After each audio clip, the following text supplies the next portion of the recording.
Listen,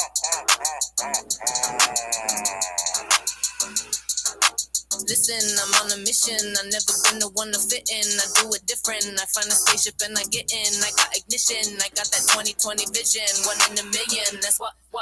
Listen, I'm on a mission. I never been the one to fit in. I do it different.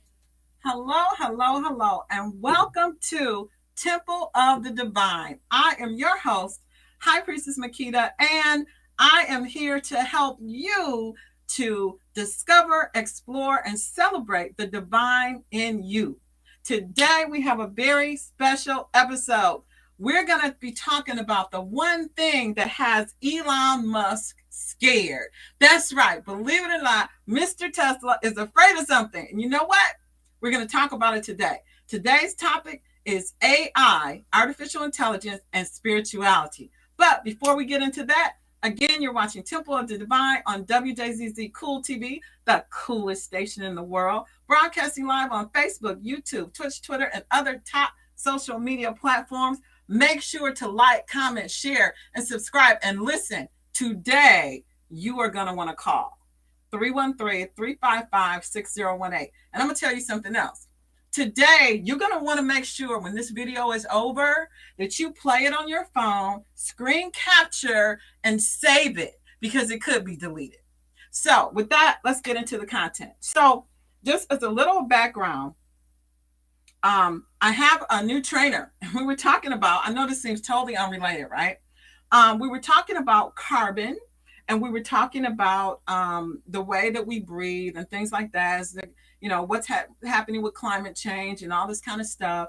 And so I started looking up climate change, and I was like, oh, okay, let me see. They had a list of things to do to help with climate change. And there was one that was like, of course, reduce your carbon footprint, use less fossil fuels. But one of those items on there really surprised me, and it was reduce rays from the sun. Which randomly, if you just think about that, you're like, oh, okay, I see. Then, we emit gases, they come back and they don't bounce back completely, blah, blah, blah, stuff gets hot, right? But then it reminded me of the movie, The Matrix, and he was, Morpheus was there and he was like, oh, the machines took over, but it was us who scorched the sun. And I was like, oh my gosh, The Matrix is coming true right here. So, and then I ran across recently, today is only November 19th. On November 14th, there was a video that was shot by a video where our guest today, Elon Musk, and the HeartMath Institute, where our guest, Elon Musk, actually talks about artificial intelligence and how it affects us. So, and the reason why it's important from a spiritual perspective is that once technology has gotten to the point where it can do everything that a human being can do, the only power that you really have, and the most powerful power, is that of being human, that divine connection that's within you. But it's kind of like you can't wait until you need it to learn how to use it. And so one of the missions with Temple of the Divine is to help you to be able to, one, recognize that you even have this power, and two, to learn how to strengthen that muscle so that when you really need it, you'll have it. Okay. Thought I start out with for this is just to share a little bit of a scene from my old time favorite movie, The Matrix, where it just talks about this. And it talks about it, when there, it was kind of The Matrix was kind of a cult classic, right? And so, there were some people who were really into The Matrix, and other people like, yeah, I watched it, so what? And then other people like, those crazy people. But watch this scene. And what I want you to think about is it factually correct? The technology and the discussion that he's talking about, is it factually correct?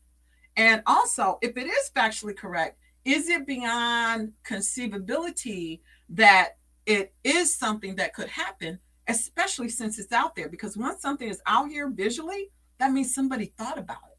And if someone thought about it, it can exist. So what I'm going to share with you right now is a really quick scene from the movie. And I want you to call in and tell me what you think about this. I want you to call in and tell me what you think about AI. Call in 313-355-6018. Tell me if you think this is a bunch of hogwash, this is a bunch of baloney, or if you think there could be some truth to it at some point in the future. So here we go.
Matrix is a computer-generated dream built to keep us under control in order to change a human being to this. No. It's impossible. I didn't say it would be easy. I just said it would be true. Stop.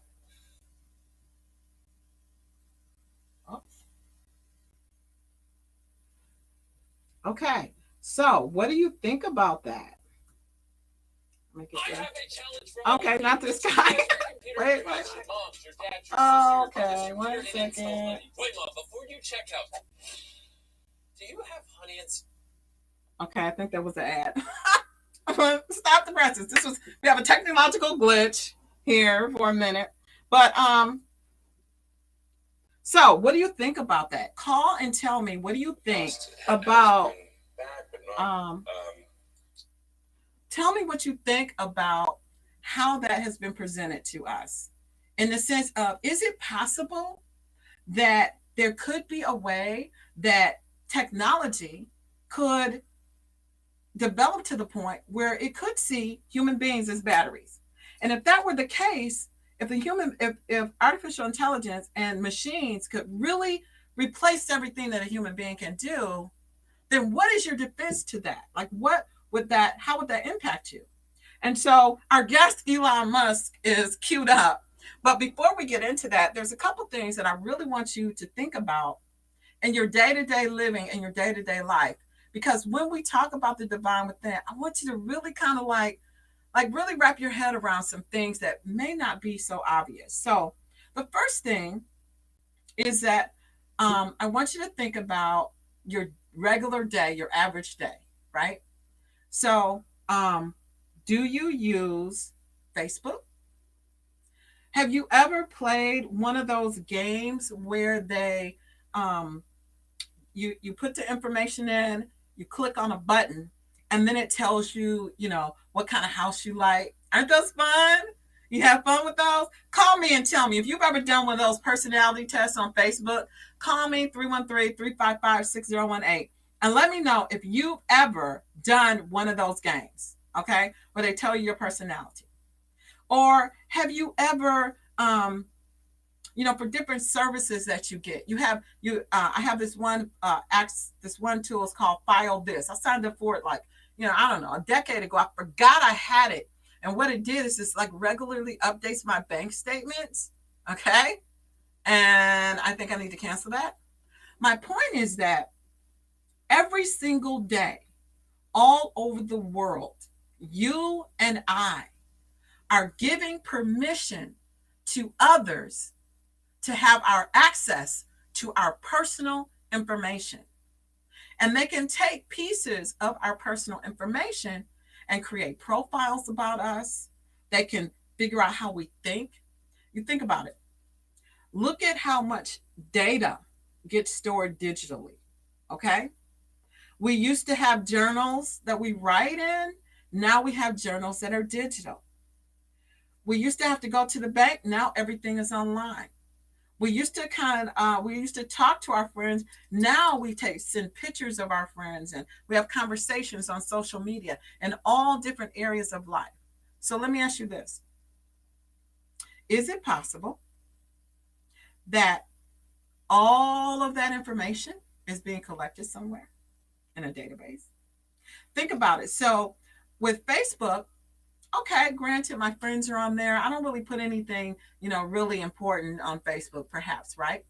But what about associations, classifications of people? There's ability to be able to identify different people by their interest level in different things and create profiles about what does this type of person do? How does this type of person think? What types of decisions do they make? It's called, guess what they call it in IT? Metadata. Okay? Now, that may not seem significant to you, but what's Facebook's new name? Do you know? Did you know Facebook changed its name to Meta? And what is metadata? Metadata is data about something, but not the actual content. So, for example, a message, the metadata for a message might be it was on an iOS platform. It came in at certain time of night. It came from some person, went to some person. There's a lot of different data that you can collect about a thing without actually being inside the thing.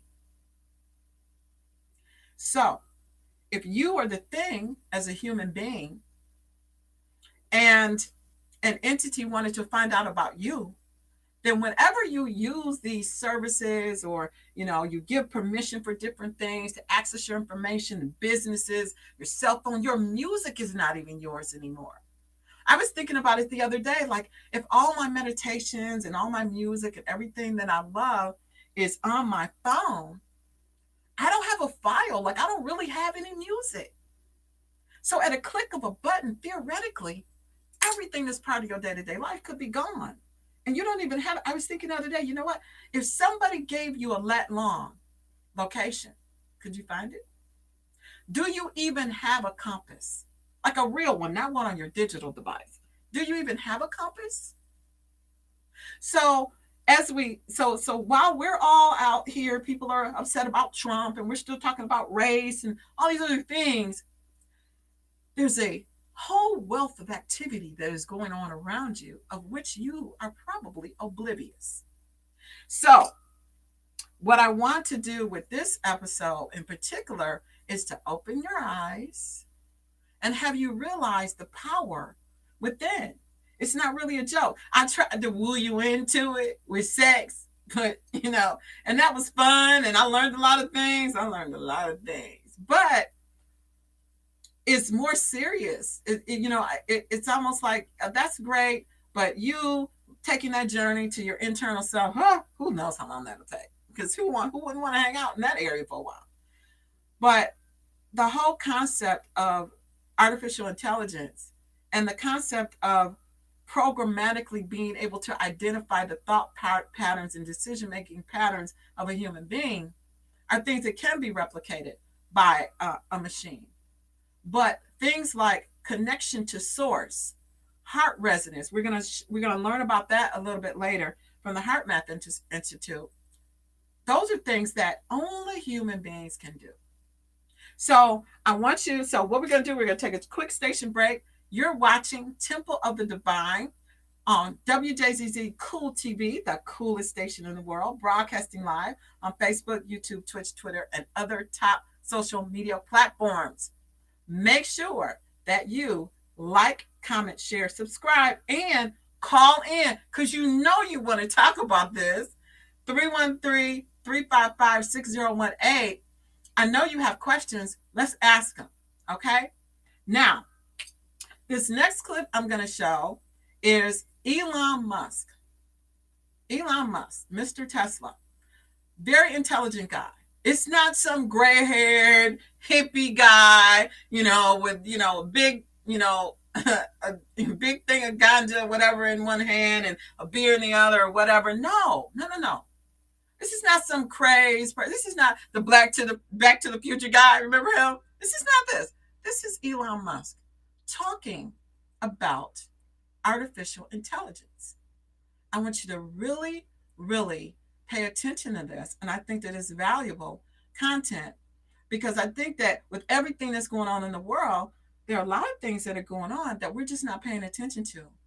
And it's not to be afraid. It's not something to be afraid of, but it is something of a wake-up call for you to wake up and know that you have the divinity and the power within where you don't have to be subject to a lot of things, but you got to start working on it. Okay? So let's see what Elon has to say about this. Let's go back to the beginning. 1 second. Okay.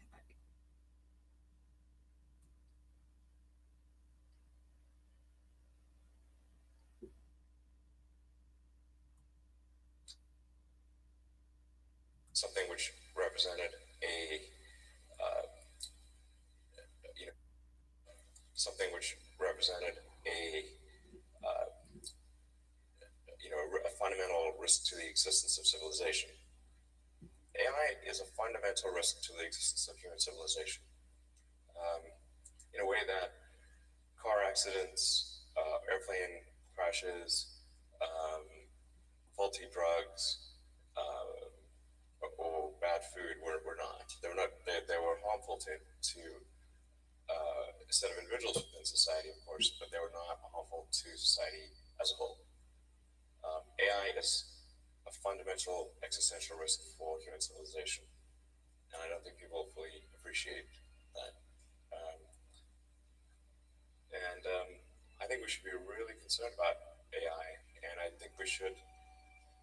AI is a rare case where I think we need to be proactive in regulation instead of reactive, because I think by the time we're reactive in AI regulation, it's too late.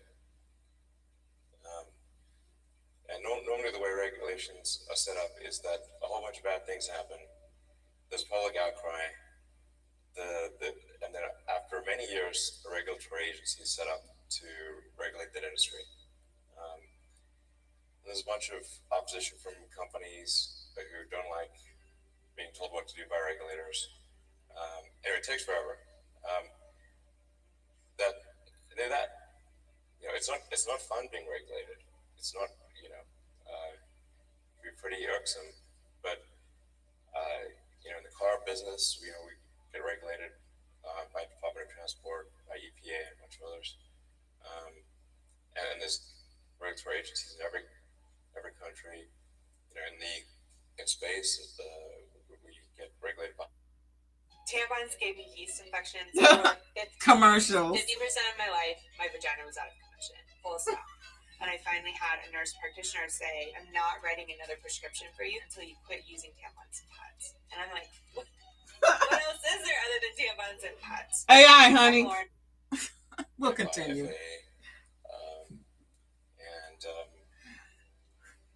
But if you ask the average person, hey, do you want to get rid of the FAA, and just like take a chance on manufacturers not cutting corners in the aircraft because profits were down that quarter? I was like, hell no. That sounds terrible. So I think even people who are pretty extremely like libertarian free market, they were like, yeah, we should probably have somebody keeping an eye on the aircraft companies, making sure they build a good aircraft and good cars and that kind of thing. So I think there's a role for regulators. That's very important. And I'm against overregulation for sure. But man, I think we've got to get on that with AI front up. So there'll certainly be a lot of job disruption. Because what's going to happen is robots will be able to do everything better than us. I'm including, all of us. Yeah, I'm not sure exactly what to do about this.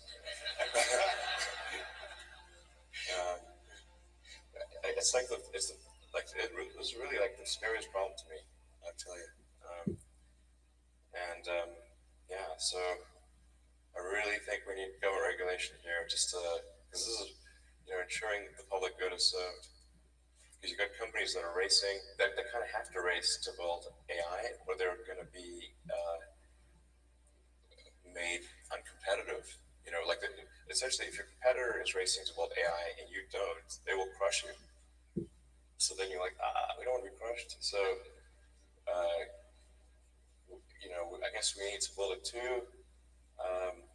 That's where you need the regulators to come in and say, hey guys, you all need to really, just pause and make sure this is safe. And like when it's cool and working a bit and the regulators are convinced that it's safe to proceed, then you can go. But otherwise, slow down. But you kind of need the regulators to do that for all the teams in the game. Otherwise the shareholders will be saying like, hey, why aren't you developing AI faster?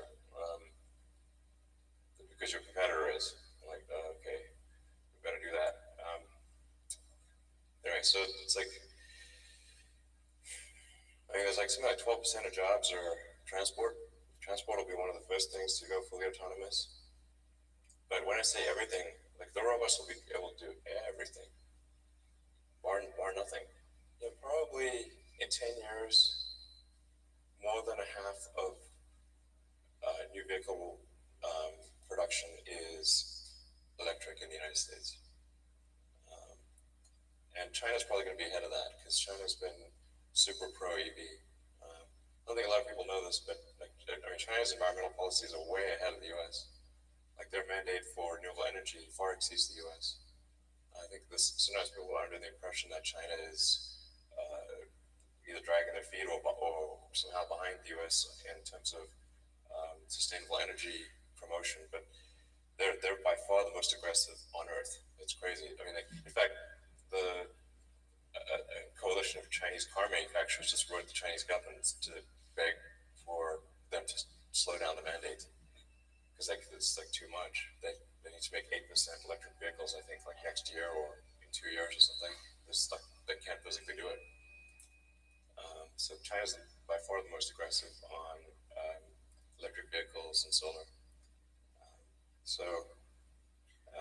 But that's a common misperception that they're not. There's one Google search way to figure this out, by the way. It's really very straightforward and easy.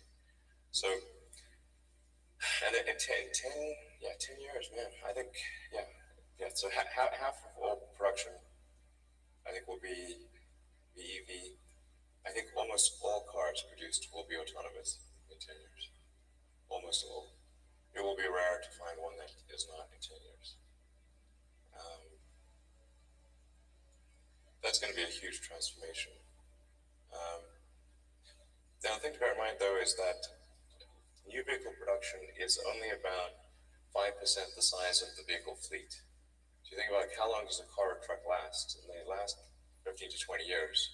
So before they're finally scrapped. So new vehicle production is only roughly at most 1/15 of the fleet size. So even when new vehicle production, say, switches over to electric or to autonomous, that still means the vast majority of the fleet on the roads is not. It'll take another, 5 to 10 years before that becomes majority of the fleet becomes EV or autonomous. But if you were to say go up 20 years, overwhelmingly things are electric, autonomous, overwhelmingly. Fully autonomous? Fully autonomous. So no one will have to touch the steering wheel if there is one? There will not be a steering wheel. 20 years, No steering it will wheel. be like having a horse. People have horses, which is cool. But So having a regular car will be like having a horse. Is that what you're saying?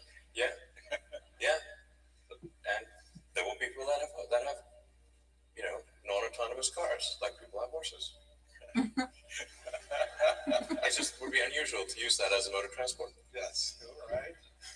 Let's talk about the energy piece and rooftop solar and storage. This is really fascinating. So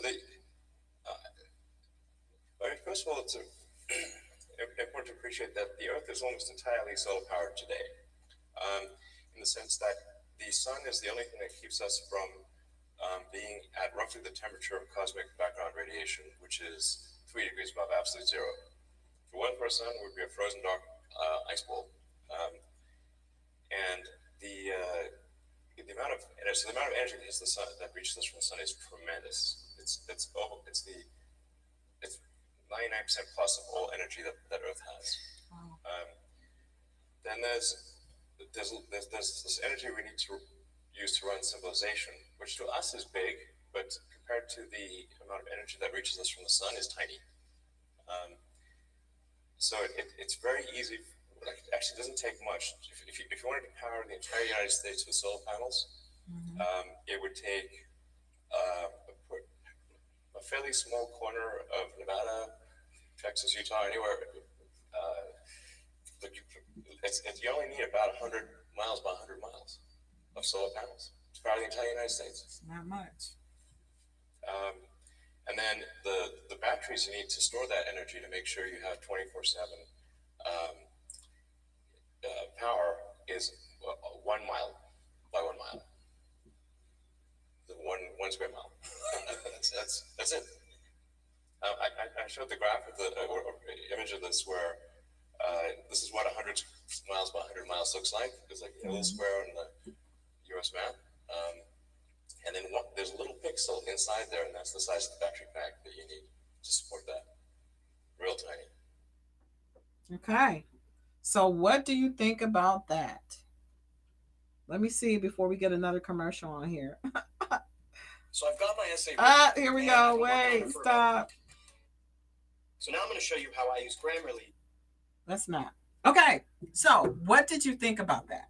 What did you think about the concept of Elon Musk being afraid of AI and the concept of a machine, an AI, being able to do everything that a human being can do? Do you think that's true or not? Call in 313-355-6018. Do you believe it's true that everything a human being can do, that machine can do? The other thing I found fascinating about this was when he talked about that this is the scariest problem, and he didn't have an answer for it. And the fact that it was a problem where we want to get in front of it.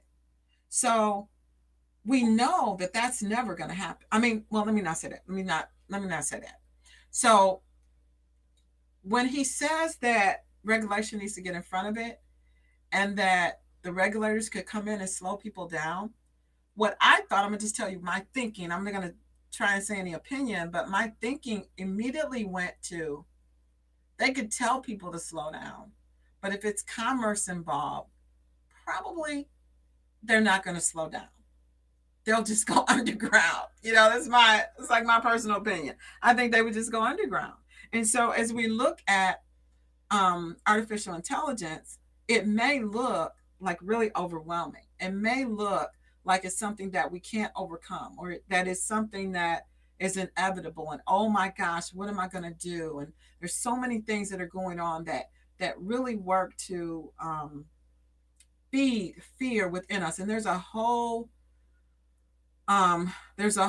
kind of situation behind fear and why it's so prevalent in human beings, and why it's so easy for us to be controlled based on fear. That's like a whole nother, that's like a seminar, a master's degree or something, but there's a reason for it. But the point is that even with all of that, even if Elon Musk is scared, even if China is moving faster than everyone, even if regulators are not necessarily going to be able to slow anything down, there is still an answer.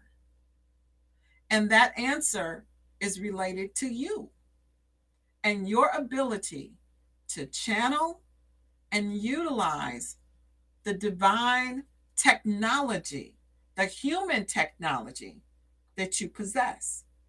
Okay? Because there is human technology. But I think a lot of times we downplay it. We don't understand it. We say it's woo-woo.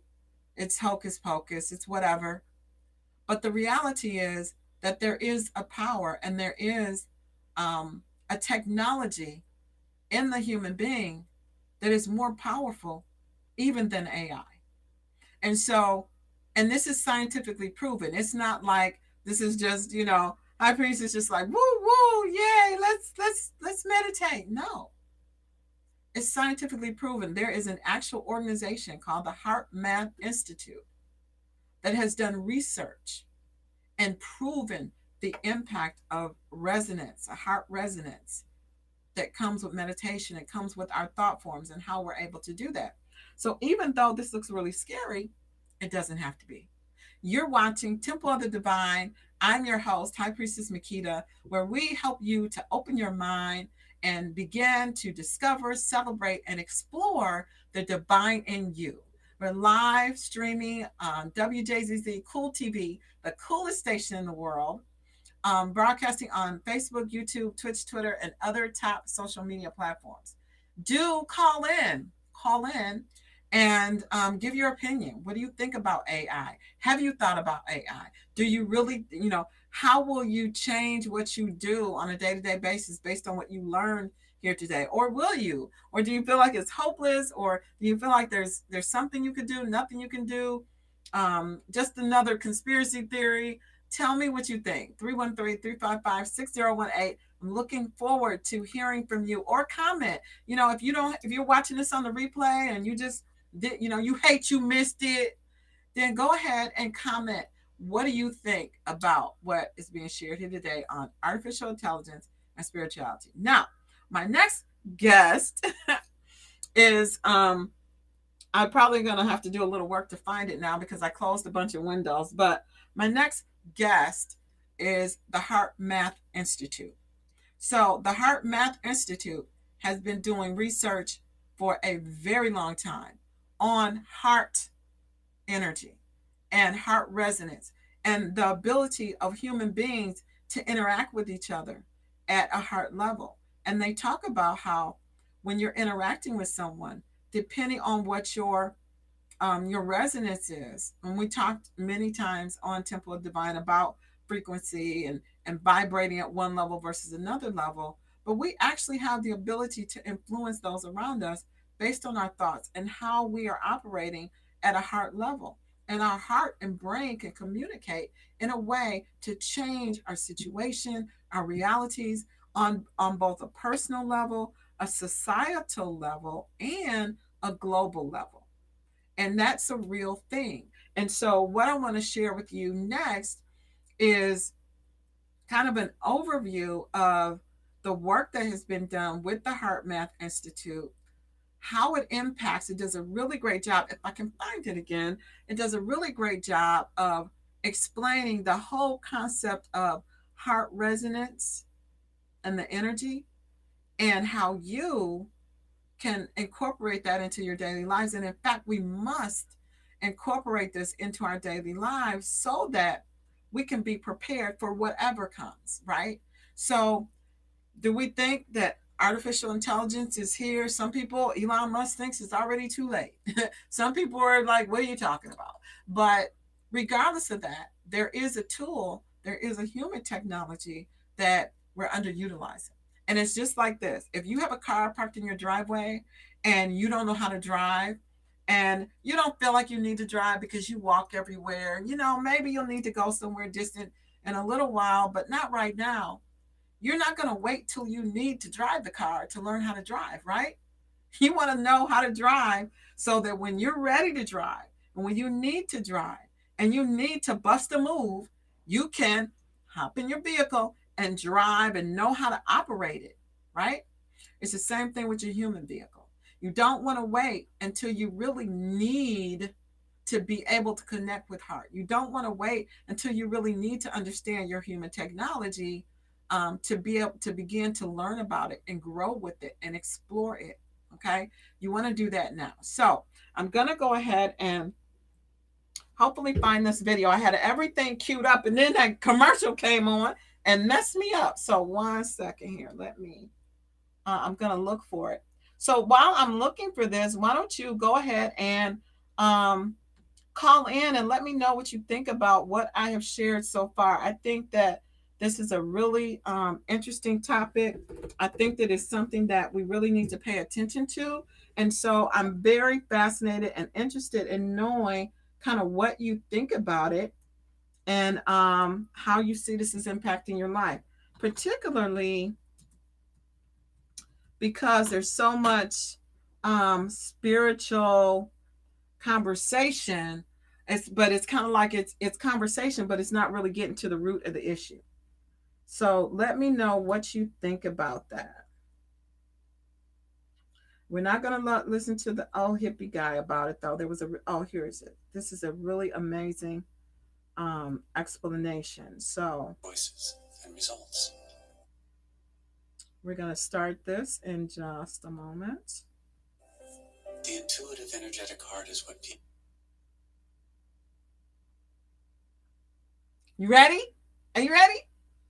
I know this is a lot. This is kind of heavy content, but I think it's really, really important. And there's just no, there'll be fun ways to talk about it in future episodes. But I think that a lot of times people make these topics out to be kind of silly, or they treat them as though they're not serious, or they're not kind of respected as real science or real things that we need to be concerned about. And so one of the things I wanted to do is I want to bring some credibility, and I want to bring some real energy around the science behind the divine in you, so that you can feel confident and comfortable that we're not just talking about woo-woo stuff that doesn't matter. This is real. So this is real. This is pretty short. So let's go ahead and listen and find out about heart resonance.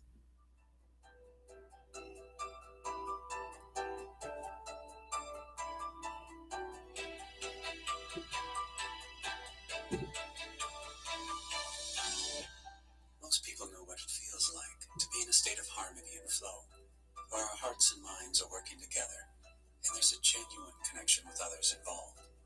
It's easy to love this experience of synergy, but oftentimes this happens by chance rather than by design or intention.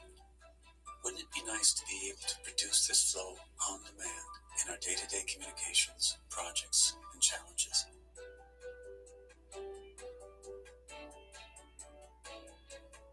Research shows that when we shift into a coherent state, the heart and brain operate synergistically, like two systems that mesh into one. We can learn how to activate and sustain the synergy between the heart and brain and prevent stress-producing patterns, along with increasing our mental clarity and discernment capacity. When we do this, our creative solutions for personal, social, and global challenges become more accessible, providing us with more intuitive access and flow.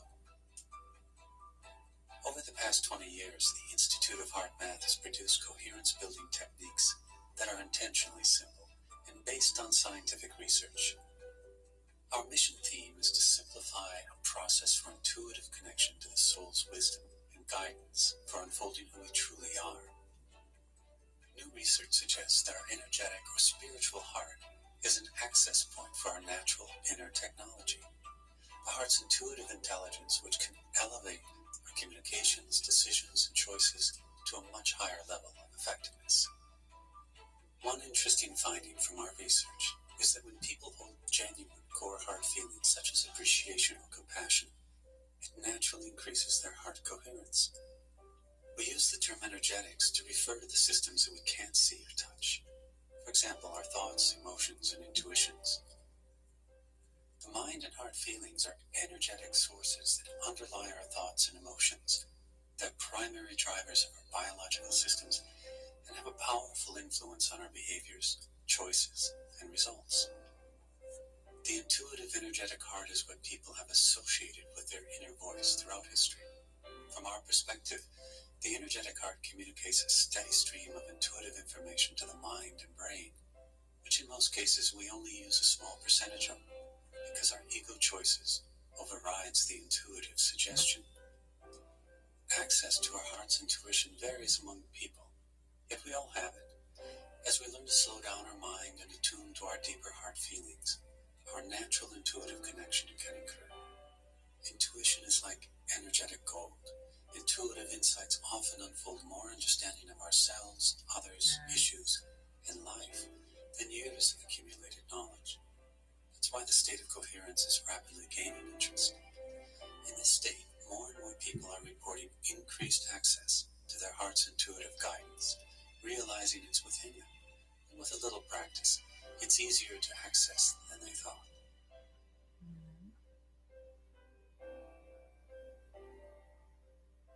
Research conducted in our laboratories has confirmed that when an individual is in heart coherence, the heart radiates a more coherent electromagnetic energy field that can benefit people, animals, and the environment. A growing body of scientific evidence suggests that when there is coherent group cooperation, it results in increased flow, effectiveness, and the potential for higher outcomes. It seems as though the group participants are not only in sync, but are communicating on an unseen energetic level. Our personal coherence can benefit our families, co-workers, friends, pets, and more, simply by our presence. From our research, we know that heart coherence is not an idle state. It reaches out, it influences and supports others in many beneficial ways.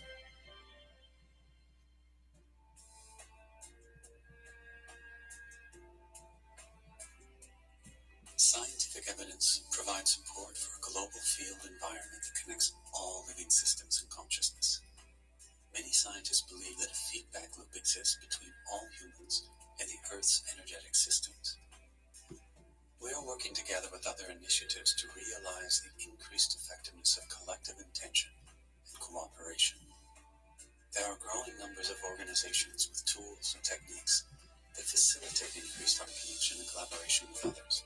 This evolves into a collective opening of the heart, which is a major step towards increasing social and global coherence. We call this heart-based living. IHM, through its Global Coherence Initiative project, is strategically placing 14 sensors around the world to measure the Earth's magnetic resonance. This global network will enable our scientific inquiry into the interconnections between the Earth's magnetic field and collective human emotions and behaviors. Science has shown that the Earth's magnetic field affects humans in profound ways, but our intention is to study how humans, as a collective, affect the Earth's magnetic field environment. Every individual's energy contributes to the global field environment, and each person's thoughts, emotions, and intentions affects the field. A first step in increasing the coherence of the field environment is for each individual to take responsibility for their own energy. We can do this by becoming more conscious of the thoughts, feelings, and attitudes that we are feeding the field each day. Our hypothesis is that as enough individuals increase their heart coherence, it leads to increased social coherence. As a critical mass of cultures and nations become more harmoniously aligned, this can eventually lead to increased global coherence and sustainable peace.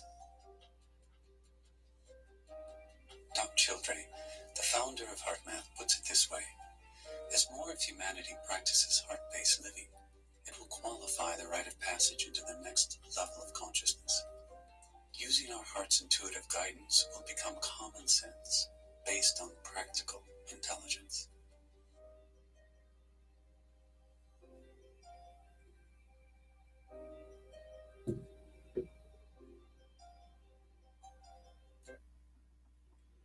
Okay, so what did you think about that?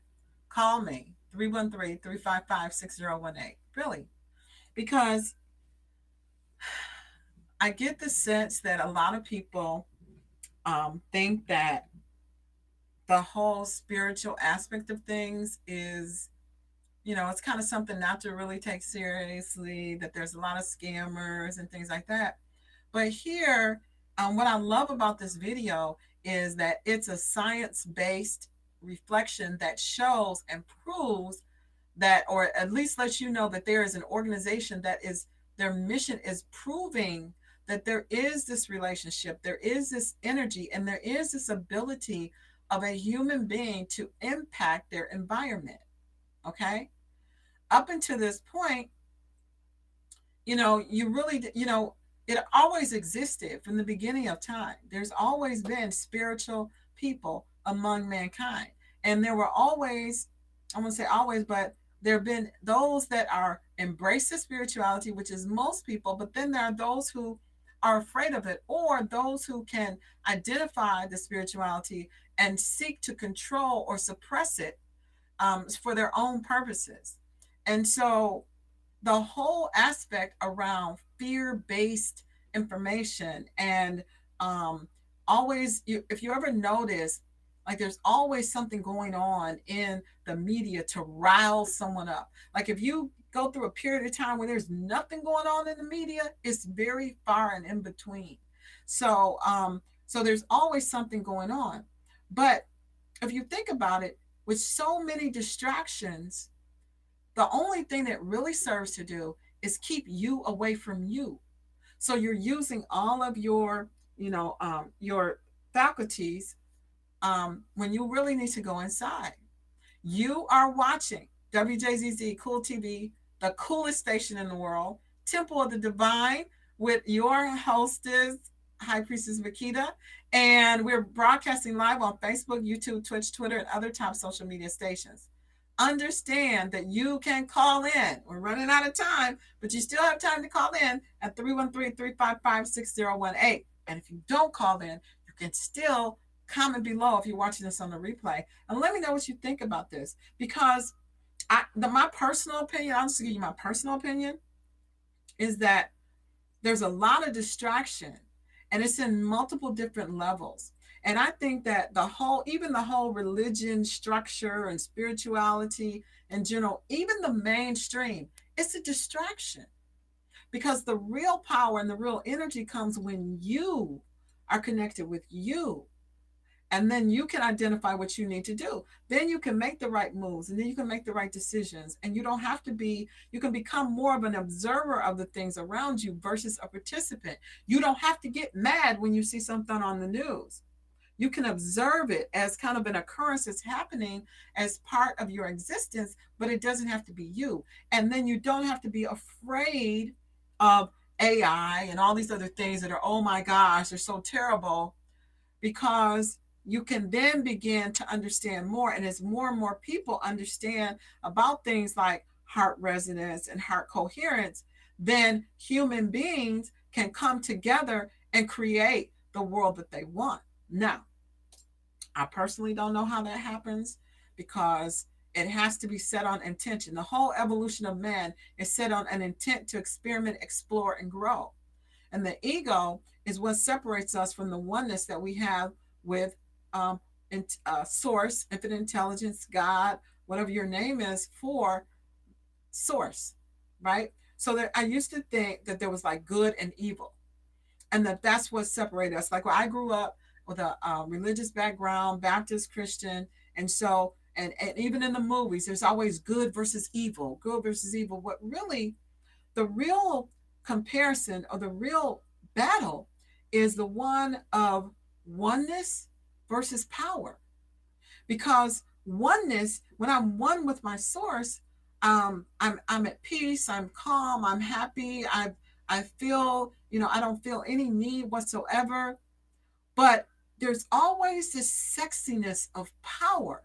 And power comes when you separate from source and you realize the capability of what you can do as an individual, how you can wield power, how you can influence others, how you can make things happen. It's sexy, and it's really, really hard to resist it.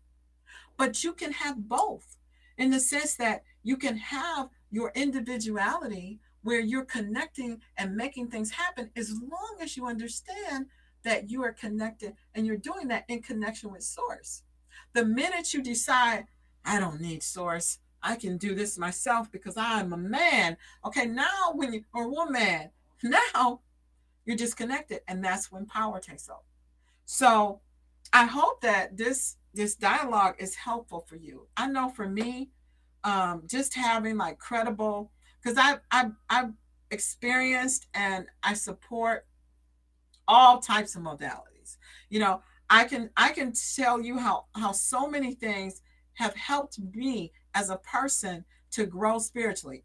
Tarot cards, psychic readings, Reiki healers, music, sound therapy. All of these things are things that people go, oh, well, that's not really real.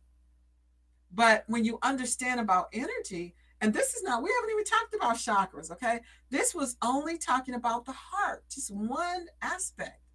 And the human being is so complex, it's just really amazing. But just look at the heart. I like using the heart as kind of a jumping off point, because I think most people can relate to the heart. You might not be able to relate to chakras or, energy fields or auras. I mean, those all sound woo-woo. But most of us can connect with the heart. Most of us can say that we feel a certain way when we hold our baby, or we feel a certain way when we're in love, or we feel a certain way when we're happy, when we're with certain people, and with other people we feel pulled down and dragged down. I think for the most part, we can all kind of relate to how we interact and how it could be possible that it be related to heart. So my point is with this is I hope this has been helpful for you. I hope that you have learn something that you didn't know. From the beginning, where we had the video about that excerpt from the Matrix, where we learned about the ability of the human body to produce energy. Even though that was a really gruesome look, it is supported in fact that the amount of electricity the human body generate. So look that up. I don't want this to be a show where, you just come and listen and you go do something else. I want to spur you to action, to investigate, and to learn more about these things. Because the more we learn, the more you learn, the more you share with me, the more I learn, the more I share with you, then together we can create a better place and a better world and a better environment than we're experiencing today. So, and then we saw Elon Musk, where he's talking about artificial intelligence and how machines will be able to replace everything that human beings do. Listen, this is not, the gray-haired hippie on the corner. Elon Musk is in a position where he has access and visibility into certain things that we would not necessarily have access into. And if he, in his role and his position, has that feeling that it's possible, then you better believe it's possible. And more than likely, it's probably already happening, right? So I think that from that video, go pull it up, listen to it again, investigate, not for the purpose of being fearful, not at all, but for the purpose of understanding the environment you're in. Turn off the TV. Turn off all that stuff that's like, all the noise about Trump and racism and all this kind of stuff, and who was here, and black people's here first, and white people, and all that kind of stuff. That is so much a distraction. The real news is right here. The real news is the reason why you go to Google Trends. You know what people are, following? The most followers are like United Nations, of these world conferences on things like climate change. That's what people are following. Don't be misled. The stuff that you're seeing in the media is not the real thing that people are focused on. Only those of you who focus on that stuff, but trust me, it's not. So take some initiative, look it up, find out about AI, learn what it is, learn about it. Maybe it's a career choice your child wants to have. Nothing to fear, but something to move forward. And then finally, we talked about, the solution. And the solution being understanding your divinity, the divine within you, the power that is existing in you, only even talking about the heart. Like we just talked about the heart. We didn't talk about chakra system. We didn't talk about auras. We didn't talk about none of that stuff. Just the heart. And understand that you don't have to be in fear. We're not going to be fearful. We do not fear. But what we should do is just really, use what you got. I had this one guy when I was growing up, I was a teenager. This dude was outside where I used to work, and he'd be like, use what you got to get what you need. Okay? That was right. You got to use what you got to get what you need. And you got a lot within you if you explore the divine within you. And so I hope that this has been helpful for you. Definitely go ahead and watch it again on the replay, and just really want you to take it to heart, think about it, and if it doesn't resonate with you, then that's cool. If it does, though, then definitely do some more investigation and comment below and let me know what you think. So with that, this has been High Priestess Makita on Temple of the Divine, broadcasting on Facebook, YouTube, Twitch, Twitter, and other top social media stations on Wjzz Cool TV, the coolest station in the world. Bye for now. See you next time.